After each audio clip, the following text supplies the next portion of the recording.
इससे तो बैकलॉग बहुत आसानी से क्लियर हो जाएगा। जितना बिना बैकलॉग वाला रफ्तार से पढ़ रहा है उतना ही मुझे स्पीड से पढ़ना होगा। कितना लेक्चर देखना है? आधा लेक्चर देखना है सर। इंपॉर्टेंट बात मैं आपको बता दूं, मतलब मेजोरिटी बच्चे अभी भी मतलब संघर्ष कर रहे हैं। इट्स नॉट इजी कि रोज आप 3 लेक्चर अच्छे से देख ले, फिर पढ़ ले, फिर रिवीजन कर ले, टेस्ट की तैयारी कर ले, सब कुछ कर ले। तो 70% बच्चों का कहीं ना कहीं 60% बच्चों का बैकलॉग चल रहा है। तो मैं एक चीज बताता हूं, सिंपल सी बात, फिर पढ़ाना शुरू करता हूं।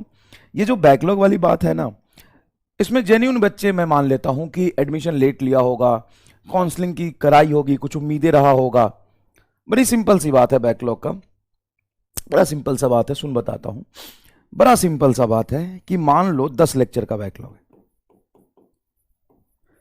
15 लेक्चर का बैकलॉग है, 20 लेक्चर का बैकलॉग है, 30 लेक्चर का बैकलॉग है, सारे सब्जेक्ट मिला के 40 लेक्चर का बैकलॉग है, चल 50 का है, 50 लेक्चर का बैकलॉग है। साइकोलॉजिकली समझना, तुम अपने आप को कमजोर मत समझो, चाहे तुम्हारा कितना भी बैकलॉग हो, और तुम अपने आप को सुपरमैन भी ना समझो कि मेरी इतनी बैकलॉग है और मैं 10 दिन में ना 30 बैकलॉग खत्म कर दूंगा। तुम क्या, तुम और तुम्हारे मास्टर्स मेरे से भी नहीं होगा। तुम क्या करो कि तुम रिकॉर्डेड ही जाओ। अगर तुम्हारा बैकलॉग है तो लाइव की कोई जरूरत नहीं है, अनलेस एंड अनटिल कि तुम्हें लग रहा है नहीं मैं रिकॉर्डेड लाइव ही समझ पाता हूं, तो वो केस अलग है। मेरी बात सुन लेना ढंग से, मैं सिर्फ 2 मिनट बात कर रहा हूं, सुन ले अच्छे से। अगर तुम्हारा 10, 15, 20, 30, 40, 50, 60, 70 जितने भी बैकलॉग है, ठीक है, तो ये बैकलॉग ऐसा नहीं कि इसमें परेशान हो जाने वाली बात है कि 10 बैकलॉग है कैसे होगा, 20, 40, 50 बैकलॉग है कैसे होगा। दूसरी बात, अपने आप को सुपरमैन भी नहीं समझना। तुम क्या, तुम्हारे मास्टर से भी बैकलॉग क्लियर नहीं होगा। मेरी बात सुनो, पहली चीज, अगर तुम्हारा बैकलॉग है तो तुम रिकॉर्डेड ही देखो, कोई मतलब नहीं है लाइव देखने का। लेकिन तुम्हारा यह है कि नहीं मुझे लाइव ही पसंद है, लाइव ही मैं देखूंगा, तो वो केस अलग है, 1-2% बच्चों का होगा। अगर तुम्हें लाइव में भी समझ में आता है, रिकॉर्डेड में भी अच्छे समझ में आता है, सबसे ज्यादा इंपॉर्टेंट है कंसेप्ट सीखना, क्वेश्चन की प्रैक्टिस हो जाना, समझ आना, ये 3 इंपॉर्टेंट चीज है। तुम्हें चीजें समझ आए, कंसेप्ट अच्छे से विजुअलाइज हो जाए, तुम सवाल कर पाओ, इससे बड़ी चीज कुछ नहीं है। लाइव रिकॉर्डेड से कोई फर्क नहीं पड़ता है।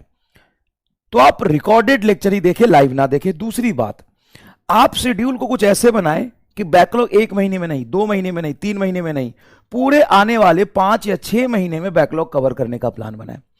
जैसे ही 5 to 6 मंथ में तुम रिकॉर्डेड देख रहे हो तो कोई दिक्कत ही नहीं है, 5 से 6 मंथ में तुम बैकलॉग क्लियर करने का प्लान बना सकते हो। अब 6 मंथ में अगर मैं 10 बैकलॉग को बांटू या 30 बैकलॉग को बांटू तो क्या फर्क पड़ता है? जिसका बैकलॉग है वो और जिसका बैकलॉग है नहीं है, उन दोनों को क्या लगभग सेम ही स्पीड से सेम ही बर्डन लेके पढ़ना है। हाँ, 6 महीने में कितने दिन होते हैं? 180 दिन। 180 दिन में कितने बैकलॉग कवर करने हैं? 30 लेक्चर का, मतलब कुछ भी नहीं। अगर मैं 50-60 लेक्चर का बैकलॉग लेके चलूं, 60 लेक्चर का बैकलॉग है साहब, और मुझे कवर करने मान ले 120 दिन में, इसमें से संडे भी आएगा, कोई चीज होगी जिसमें क्लास अगर मान ले होता भी है तो थोड़ा रिलैक्स तो मिलेगा ना। 24 घंटे में 2 ही क्लास हुई ना भाई। तो 60 लेक्चर बहुत बड़ा बैकलॉग है, बहुत बड़ा बैकलॉग है। अब उस 60 लेक्चर के बैकलॉग को कवर करने के लिए मैं अगर 5 महीने लूं या 4 महीने भी लूं, 4 महीने ठीक है, 4 महीने ठीक है, अगस्त, सितंबर, अक्टूबर, नवंबर, दिसंबर, 5 महीने ले ले, 150 दिन कितने हुए भाई? 150 दिन कितना हुआ जरा बता। अगर तू आधा लेक्चर भी देख रहा है, आधा से भी कम लेक्चर देख रहा है, तो हो जाएंगे ना कवर। सर इससे तो एक प्रॉब्लम हो जाएगा। सर इससे तो बैकलॉग बहुत आसानी से क्लियर हो जाएगा। जितना बिना बैकलॉग वाला रफ्तार से पढ़ रहा है उतना ही मुझे स्पीड से पढ़ना होगा। कितना लेक्चर देखना है? आधा लेक्चर देखना है सर, ये तो हो जाएगा। लेकिन हम टेस्ट कैसे देंगे? रिवीजन की क्या भाई, टेस्ट तुम उसी स्पीड से दो ना जितना तुम्हारा कवर होता जा रहा है। 60 लेक्चर पीछे हो तो पीछे वाला टेस्ट दे दो, टेस्ट तो रहता ही है। टेस्ट पेपर का पीडीएफ डाउनलोड करके रख लो, घर पे ओएमआर पे टेस्ट दे लो। अगर तुम करना चाहते हो तो सब कुछ पॉसिबल है। रैंक नहीं आया कोई बात नहीं, नवंबर के बाद रैंक आ जाएगा। लेकिन अगर तुम इस 40 बैकलॉग को या 50 बैकलॉग, 30 बैकलॉग को 1 महीने कर करने की कोशिश करोगे, सब रायता फैल जाएगा, सब रायता फैल जाएगा, कोई फायदा नहीं होगा। समझ गए? सारा रायता फैल जाएगा। तो ध्यान रख कि बैकलॉग पे तू लगा है तो एक्सेसिव लोड मत ले।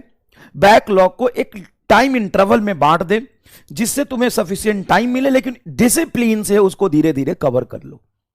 जब तुम नवंबर तक सारी चीजें बैकलॉग कवर कर लोगे और तुम एकदम स्पीड से नॉर्मल कंडीशन पे आ जाओगे दिसंबर तक भी, तो it's not a big deal. It's not a big deal. Tension नहीं लेना भाई, पढ़ना है। टेंशन लेने से आपकी इफिशियंसी कम होती है और कोई फायदा नहीं होता। खुश रह के पढ़ोगे, इंजॉय करके पढ़ोगे, तुम मजबूरी में मत पढ़ो। सबसे पहली बात, पता है किनका बैकलॉग होता है और किनको पढ़ने में दिक्कत आती है और किनसे सवाल सॉल्व नहीं होता? जो मजबूरी में पढ़ रहे हैं। आज भी उन बच्चों की जनसंख्या कम नहीं जो मजबूरी में पढ़ रहे हैं। मजबूरी में मत पढ़ो, पेन लेके मत पढ़ो, फ्रस्ट्रेट होके मत पढ़ो, दुखी मन से मत पढ़ो। अगर ऐसे पढ़ोगे तो कभी भी सिलेक्शन नहीं होना, कभी भी समझ नहीं आएगा, साल भर परेशान रहोगे, दुखी रहोगे, लास्ट में रिजल्ट भी अच्छा नहीं आएगा, कोई फायदा नहीं है।